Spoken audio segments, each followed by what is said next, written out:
The sun dipped lazily behind the oak trees bordering our sleepy suburban neighborhood, casting elongated shadows across manicured lawns and identical mailboxes.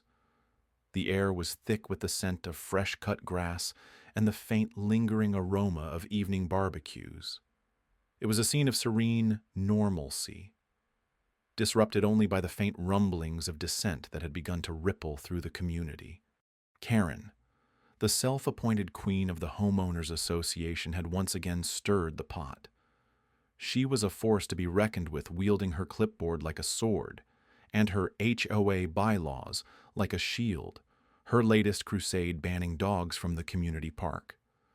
A ridiculous notion. Really. Dogs had frolicked in that park long before she decided to grace our neighborhood with her formidable presence. I watched her from a distance as she paced along the sidewalk, her heels clicking like an insistent clock. Her lips moved in perpetual motion, probably reciting grievances only she could understand. The sun caught in her coiffed blonde hair, a halo of false authority. There was something about her fervor that was almost admirable, if not entirely misguided. The news of her campaign spread quickly, whispers darting between neighbors like startled birds. Many scoffed at the audacity, others shrugged in resignation. My response was more measured, a quiet resolve setting in, as I watched her plans unfold. Karen's first move was predictably petty. She posted signs around the park, each one bearing the cold, unbending authority of her printer ink dogs. Not allowed. They flapped in the warm evening breeze, an affront to every wagging tail and joyful bark that had ever echoed across the fields. I could have ripped them down. Others suggested as much. A clandestine rebellion under the cover of night. But I preferred a quieter approach, the kind she wouldn't see coming. A storm gathers strength in silence, after all. Instead, I took my routine walks to the park with my old Labrador Max, deliberately slow and patient. Each step was a quiet protest, each wag of Max's tail a defiant salute to her paper tyranny.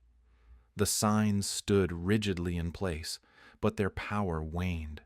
With each day, Max and I strolled by, unbothered. Karen noticed, of course, her eyes were sharp and narrow, missing nothing. There was an art to her disapproval, a kind of performance that could only be mastered by one so practiced in the ways of passive aggression. Her glares followed us like unwelcome shadows, but I offered nothing in return, save for a serene smile. The irony was not lost on me. Her battle against dogs had unwittingly united the very community she sought to control. Neighbors who had never exchanged more than a nod now shared stories of their pets. Small acts of camaraderie blooming in the tension. Karen's campaign had backfired, though I doubted she could see the forest for the trees. Yet, in the quiet recesses of her mind, I wondered if she realized she was fighting a losing battle. The park was more than grass and benches. It was a tapestry of memories woven with every paw print and laugh that graced its soil. As tough as her exterior seemed, there was a fragility to Karen's resolve, a brittleness that felt close to cracking. And so, with calm determination, I prepared a plan, formed not out of spite, but from a deep sense of justice. The upcoming HOA meeting would be her stage. There I would bring my own act of quiet rebellion, one she could never anticipate. There was power in patience, a strength in silence, and soon she would understand just how deep that power ran. Karen's fury unfolded like a storm cloud, dark and heavy, ready to drench the neighborhood in chaos. Her presence was felt everywhere like the persistent chill of an unwelcome winter. The morning after the HOA meeting, a note appeared on my doorstep. It was as if Karen herself had stood there tapping with a perfectly manicured nail, leaving behind a sheet of crisp white paper that fluttered in the breeze like a flag of war. The note listed a series of new HOA regulations, each more absurd than the last. Effective immediately, it read, "All pets must be leashed at all times within neighborhood boundaries." A rule already in place for viscerally practical reasons, now reiterated with an added clause.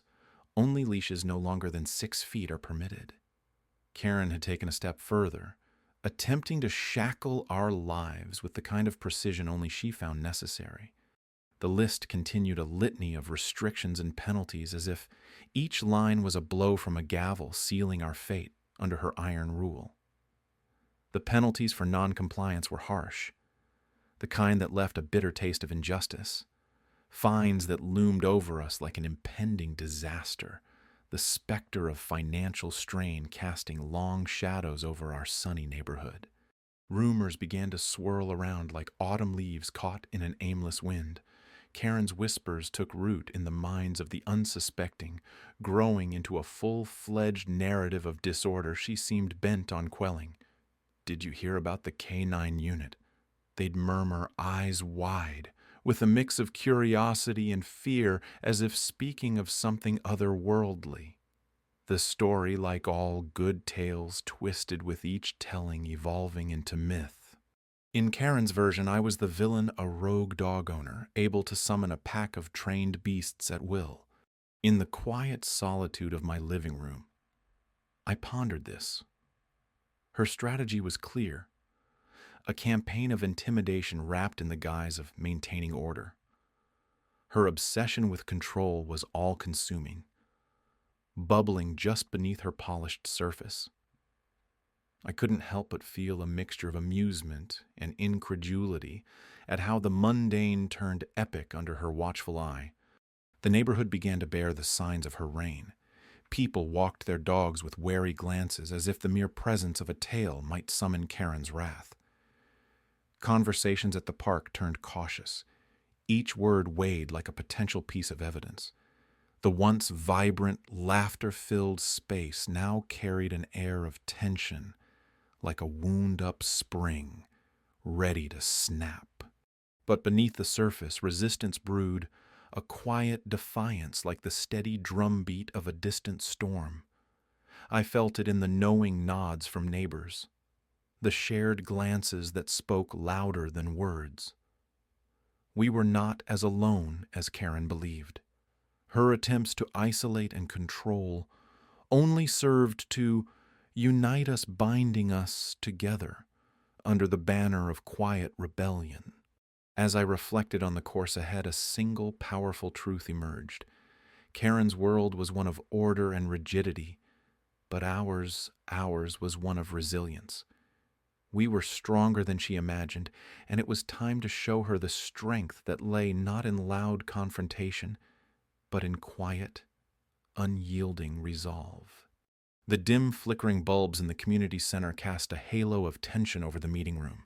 A place where neighbors should bond over shared interests was now a battlefield with Karen at its heart, crusading against the very essence of joy and companionship: dogs. Karen perched on her throne of self-righteousness, her eyes scanning the room with the precision of a hawk. She thrived in these sterile environments, feeding off the unrest she sowed with her proposals. Those who dared to defy her were often met with scornful glares, the kind that could shrivel even the most resilient of ferns. But tonight her dominion would be gently challenged by a force she hadn't anticipated. The room buzzed with a mix of apprehension and anticipation. I sat at the periphery, an observer with a purpose. My uniform, a silent testament to a duty beyond paperwork and park bylaws.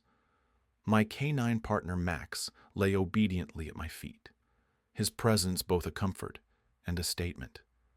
His eyes, lively and caramel, surveyed the room with more understanding than some of the people gathered.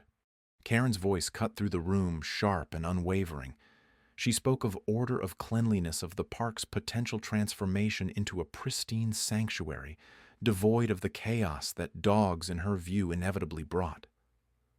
Her words were arrows aimed at the vulnerabilities of those who believed in the natural symphony of barks and laughter. I watched her, a silent documentarian capturing the undercurrent of disdain that accompanied her rhetoric. Each nod from her supporters was a note in a discordant symphony, each whispered agreement a pebble added to a fragile pile of ideas built on exclusion. But my counter wasn't built on words alone. It was built on understanding, on coexistence. Max's presence was a testament to this philosophy. His training a delicate dance of discipline and instinct showcased the potential for harmony between humans and their canine companions. His loyalty was deep-rooted, unfaltering, even amidst the clamor of dissent. Karen's crescendo arrived at climactic pitch of persuasion. I felt the shift to the room's collective breath held as if awaiting judgment. The moment was ripe, charged with the quiet power of a storm gathering on the horizon. It was time. A single moment of silence hung like a crystal in the air. Then, with a subtle gesture, I released the silent power at my feet. Max rose his stature, commanding yet gentle a living argument against prejudice. He padded forward each step, a testament to the bond shared between handler and canine, between a community and its members. The whispers began a ripple across the room. Eyes softened. Barriers crumbled. In those moments, Max became more than a dog. He was an ambassador, a unifying force, transcending Karen's narrow vision. And then, the climax of irony. A voice steady and clear cut through the murmur. It wasn't mine, but it echoed everything I stood for. A neighbor emboldened by Max's presence challenged the narrative with a simple truth, one that no decree or rule could erase. The meeting room was transformed a canvas of newfound possibilities. Karen's fortress of certainty found cracks not through confrontation but through quiet resolve and undeniable evidence of harmony. The shift was subtle, yet profound. As the meeting waned, the tension ebbed away, leaving behind the soft rustling of papers and the faint scent of opportunity. I gathered my things, aware that this was but a chapter in an ongoing story. Max, ever faithful, followed at my side, each step echoing the silent victory of understanding over division. In the end, it wasn't about winning or losing. It was about reimagining what community meant, about weaving together the threads of coexistence in a tapestry vibrant with life and love, a tapestry where even the loudest bark had its place. The sun was dipping behind the clouds, painting the sky in shades of bruised purple and amber. The air was thick with a tension that seemed to vibrate in the cool evening breeze. Karen's edict had sent ripples throughout our small community, turning neighbors into quiet conspirators. Her attempts to ban dogs from the park had been met with indignation. Unseen, but felt, the simmering discontent swirled through the neighborhood like a clandestine wind carrying whispers of rebellion. It was almost poetic the way the community had rallied. A silent army armed with leashes and wagging tails ready to march. On the evening of the HOA meeting, I arrived early. The community center echoed with the hush of expectation, chairs arranged in rows like soldiers standing to attention. The fluorescent lights hummed softly overhead, casting a clinical glow on the polished floors. I took a seat near the back, my canine partner Shadow beside me, a loyal companion, his presence a quiet defiance against Karen's decree. Neighbors trickled in their faces, a mosaic of steeled resolve and anxious uncertainty. I watched them take their seats, nodding to one another, their eyes darting toward the door as they waited for the spectacle to begin. Karen was late. A curious turn of events, given her penchant for punctuality that bordered on obsession. The minutes stretched, each one a drop in the growing pool of anticipation. I could feel Shadow's steady breathing beside me, his presence a comforting anchor amidst the growing storm. My mind wandered to the moments leading up to this, to the absurdity of it all. A park without dogs was a contradiction, like a sky without stars. Without them, the park was just a swath of grass and trees, a hollow echo of its true potential. Karen's entrance shattered the quiet. Her heels clicked against the floor, a metronome of authority as she made her way to the front. Her face was a mask of controlled composure, but her eyes betrayed a flicker of irritation. Perhaps she sensed the shift, the undercurrent of resistance that had begun to flow beneath her carefully constructed domain. She launched into her agenda, the words flowing like a well-rehearsed script, but the room had changed. Her voice, once a commanding presence, now seemed to struggle against the weight of unspoken dissent. I felt it, the shift in power, subtle yet undeniable. The meeting had become a waiting game, and we had all the time in the world. And then it happened. A single bark sliced through Karen's monologue, sharp and unyielding. Shadow's voice, a declaration, a challenge. The room stilled, all eyes shifting to the source of the interruption. I placed a calming hand on his head, feeling the tension in his muscles ease. It wasn't part of the plan, but it felt right. A statement that needed no translation. Karen's eyes narrowed, her lips pursing into a thin line. Her composure fractured, if only for a moment. But that moment was enough. The room seemed to pulse with newfound energy, a rebellion sparked by a single unapologetic bark. I leaned back in my chair, the corners of my mouth curving into a subtle smile. The tide had turned a small victory carved from the chaos, and in that space, amidst the charged silence and wary glances, I felt the inevitable shift toward something more. The beginning of the end for Karen's reign, and the dawn of a newfound freedom for those who had dared to stand together. It was only the start, and I was ready. The meeting room was colder than usual, a stark contrast to the heated anticipation that gripped those present. The air was thick with expectation and something else, a faint whiff of tension. I could sense it like the scent of rain before a storm. Karen was there, poised and polished as always, her sharp eyes scanning the room with the precision of a predatory bird. It was ironic, really. For all her attempts to dictate the green spaces of our neighborhood, she had overlooked one simple truth. The law was not her personal playground. I had spent the last few weeks navigating the intricacies of municipal codes and animal rights legislation, building my case, quietly, brick by meticulous brick.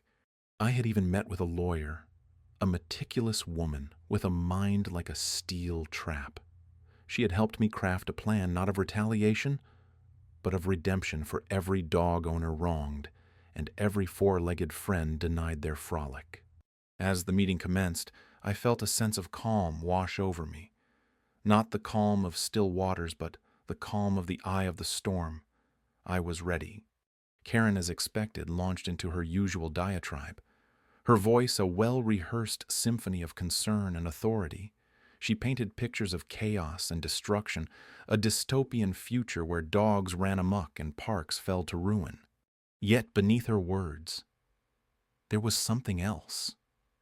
Fear. Perhaps she had lost control of the situation, and it was slipping further from her grasp.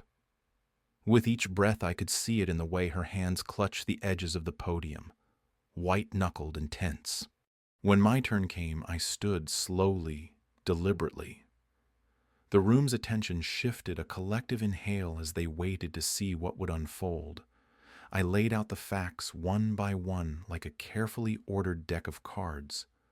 The legal precedents, the rights of homeowners, the documented benefits of canine companionship. Each point was a quiet, powerful echo reverberating through the room. Karen's expression faltered just for a moment, a crack in her polished veneer. I pressed on the momentum, carrying me forward like a river finding its course. With the measured precision of a surgeon, I dissected her arguments, exposing the fallacies and flaws that lay beneath. Her supporters, once vocal and steadfast, began to shift uncomfortably. Doubt spread among them, an unspoken contagion. This wasn't the plan, not the neat and tidy outcome Karen had promised them. And then the moment of impact. With a flourish, I presented the pièce de résistance, the petition signed by nearly every dog owner in our community. It was a testament to resilience, unity, and the undeniable truth that we were not alone. For the first time, Karen seemed to falter. Her eyes met mine, a brief flicker of something unspoken passing between us. Understanding, perhaps, or surrender. In that moment, the tide turned. The room once. A battleground began to feel like a sanctuary. People spoke up, their voices no longer, just a cacophony but a chorus. They talked of their dogs, their families, their shared spaces and lives. The meeting concluded not with the bang of a gavel, but with a quiet sense of resolution. Karen left the room with her entourage, her silhouette a shadow of its former self. I watched her go, a strange mixture of sympathy and satisfaction, settling within me. Outside, the air was crisp and clear. The park awaited vibrant and alive, a testament to what we had fought for. As I walked away from the meeting, a sense of peace wrapped around me like a warm coat. It wasn't about victory, not really. It was about home. And sometimes home includes a wagging tail or two. The room was a sea of held breath and anticipation, the kind that prickles against the skin like static electricity before a storm. Eyes darted between Karen and me, the air thick with the echoes of past grievances. Her attempt to strip the park of its canine visitors had tipped the scales, turning her once loyal allies into reluctant spectators of her downfall. Karen stood at the front, attempting to maintain her usual air of control, but there was a tremor in her hands, a slight quiver in her voice as she addressed the room. Her words, once sharp and commanding, now seemed to falter like poorly rehearsed lines in an amateur play. She had built her little kingdom on rules and complaints, but the cracks were beginning to show. I watched with quiet resolve, feeling the weight of the community's gaze upon me. The K-9 unit sat obediently at my feet, their presence a silent reminder of the loyalty and trust they inspired. They were more than dogs. They were partners, protectors, a living testament to the bond between human and animal that transcended Karen's petty decrees. The irony was palpable. Karen had tried to leash our joy and muzzle our freedom. Yet here I was standing unchained with my four-legged comrades. Her attempts to sanitize the park to her sterile vision of order had backfired spectacularly, uncovering the community's latent desire for authenticity over artificial perfection. As Karen droned on, the whispers began soft at first, like the rustle of leaves, then growing louder, a chorus of dissent spreading through the room. It was clear her reign was on the brink. Her list of grievances read like a script from a bad drama, each point met with rolling eyes and stifled murmurs of disbelief. Then a shift. It was subtle, almost imperceptible as the tide of the room began to turn. People leaned towards me, nodding in solidarity. The K-9, sensing the change, sat taller chests, puffed with a quiet dignity. They were more than just dogs that day. They were symbols of the freedom we sought to reclaim. I felt a warmth spread through my chest, an ember of hope catching fire, consuming the doubt that had lingered like fog. This was not just about dogs in a park. It was about community, about standing against tyranny dressed in suburban clothes. Karen's voice wavered, a slight crack betraying the fear beneath her veneer.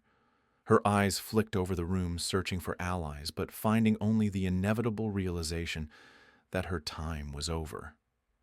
The community, once complacent, now stood on the brink of reclaiming itself, ready to shed the skin of her oppressive rules. In that moment, I saw the truth written in the faces around me. This was a turning point, a chance for renewal. Karen, for all her bluster, was merely the catalyst for a deeper transformation. In a final act of defiance, I stepped forward, the soft padding of pause, a drumbeat of change echoing behind me. I didn't need to raise my voice. The room was listening, hearts and minds wide open. The silence was charged, expectant, as I let the truth settle in. Karen had tried to banish us, to erase the joy and companionship that dogs brought to our lives. But in doing so, she had only succeeded in awakening a community ready to stand as one. The irony was complete, her downfall, a testament to the resilience of the human spirit and the bonds that unite us all, two-legged and four-legged, alike. And so, as the meeting drew to a close, Karen was left standing on the fringes, sidelined by her own hubris. The community, restored and invigorated, turned away from her rule, ready to walk a new path, led by the gentle guidance of wagging tails and the laughter of children playing in the park once more.